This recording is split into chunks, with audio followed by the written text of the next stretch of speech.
Hi y'all, it's Miss Hammock. Today we're going to be starting on a project on complementary colors.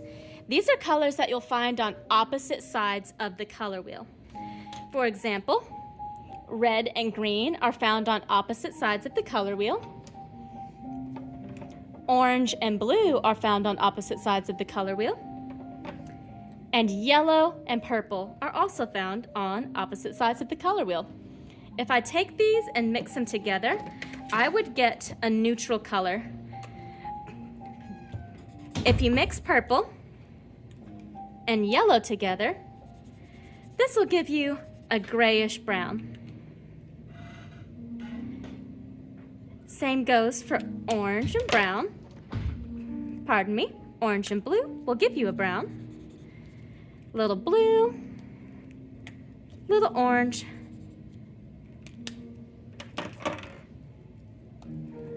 for red and green, these also mix to make a blackish color. These all create neutral colors when mixed together. That's part of what makes them complementary. Now, we're going to be utilizing our complementary color pairs to make pop art. So go ahead and pair up your complementary colors.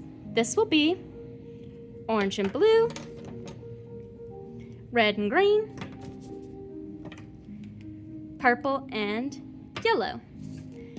Now, we're going to start out by making 3 sections for us to put our design. Start out by taking your paper and folding it into thirds. This is kind of like making it look like a little burrito where both sides go to the opposite end. Once you've got this, you'll give it a little press down. Smooth it out with your hands. And now we have thirds. Next, you're going to take your ruler and your Sharpie, and you're going to draw a line along the fold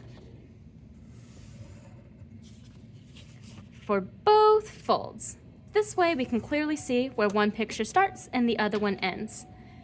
Now, we're going to try to recreate the same image in all 3. How are we going to make them look the same? We're going to make a stencil. To make our stencil, you get your pencil, a pair of scissors, and a piece of cardboard. And we draw out what design we want to repeat 3 times. I'm going to be demonstrating a popsicle. You can choose your own subject matter. Just try to make it easy to cut out, whatever you've chosen. If you're following along with the popsicle, we're going to start out with a vertical line, a big frowny face, another vertical line, round out your corners, and connect with the horizontal line here at the bottom. Then gonna draw 2 vertical lines going down, connect with the smiley face. Now I have the outline of a popsicle. Next thing I'm gonna do is I'm going to cut around it. Hold steady with one hand and make small cutting motions kind of like this with your other hand. That'll help you get your curved lines more accurately, as opposed to making larger motions like this, which would help you make straight lines. Right here, this would be a good time to use those larger motions because I'm following along a straight line. But once I get to these rounded corners, I'm using those smaller motions again. Get into a straight line so I can make that larger cut. Rounded side. So I'm moving my paper instead of my scissors to get around those angles. Now I have my stencil. I'll scoot my trash out of the way. Next thing you're going to do is you're going to take your stencil and trace it into all 3 sections. Hold it down with one hand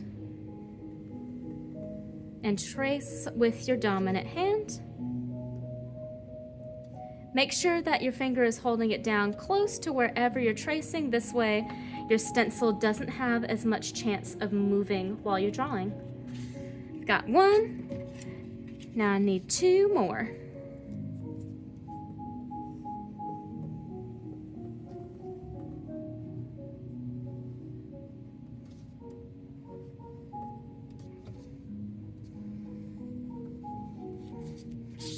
One more left to do.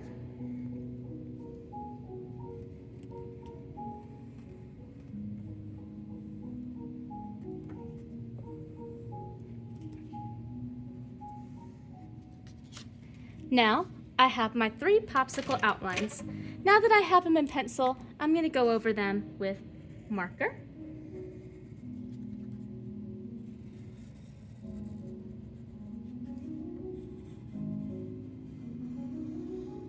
This way, they stand out a bit more, especially against those marker outlines we just did for our boxes.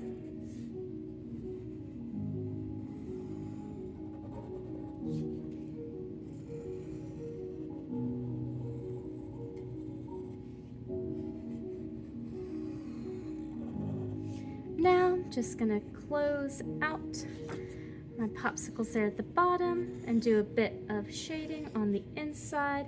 Just gonna make some grooves to add a little bit more detail and vary my line weight to create emphasis on different parts, kind of like creating a bit of a shadow with my line weight, which I'm going to do here in the grooves.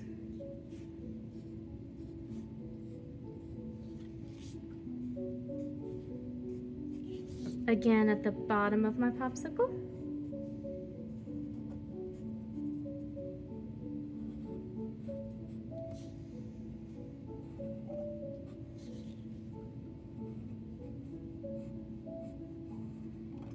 Now, I have 3 very similar designs. Next up, I'm going to color them with my complementary pairs. I'm going to start out by doing purple and yellow. I think I'd like to do purple for my popsicle and yellow for my background. I'm going to try to color in the whole thing evenly, careful not to leave any white spots inside your popsicle.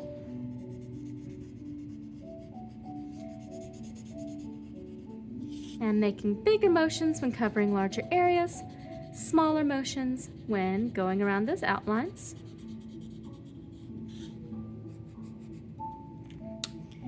Then for the background, I'm going to go over this in yellow.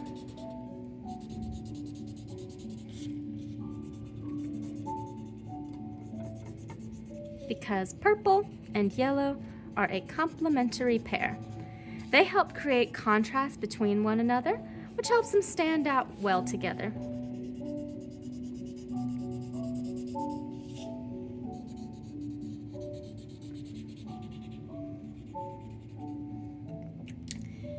Next up, I'm going to do my complementary pair of red and green.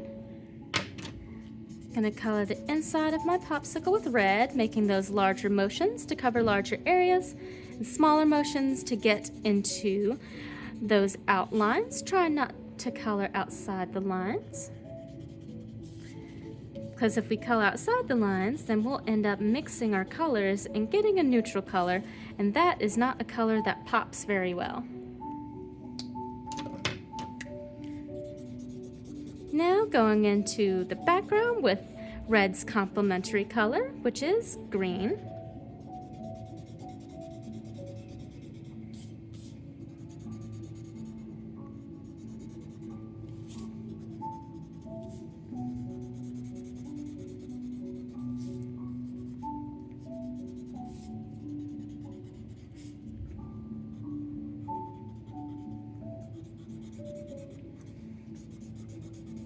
Making those larger motions again, where I need to cover a larger area, and smaller motions going around the curves of my outline.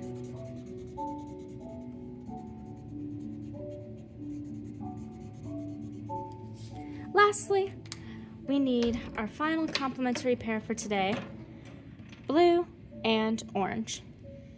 I think I'll do orange for my background and blue for my popsicle.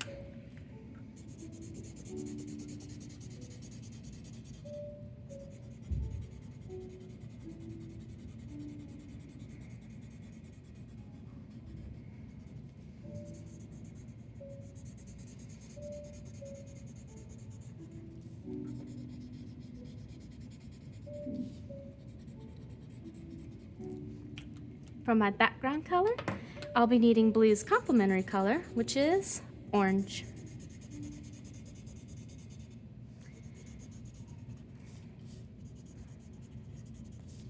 I'm coloring in the whole background with this.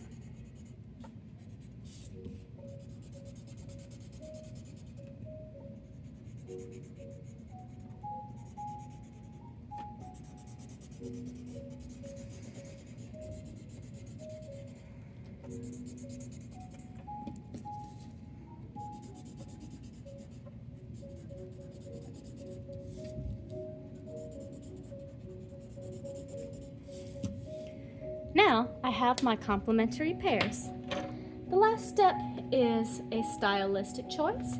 In pop art, we see a lot of stippling, so I'm going to add some dots to my shading to mimic pop art. I'm going over each popsicle with this so they're all consistent.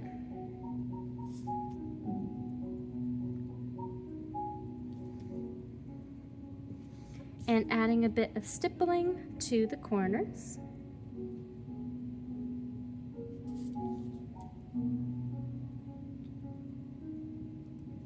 Creating a gradient where there's more dots closer together, where I'm closer to my corner, and they spread out as I move a bit away from my corner.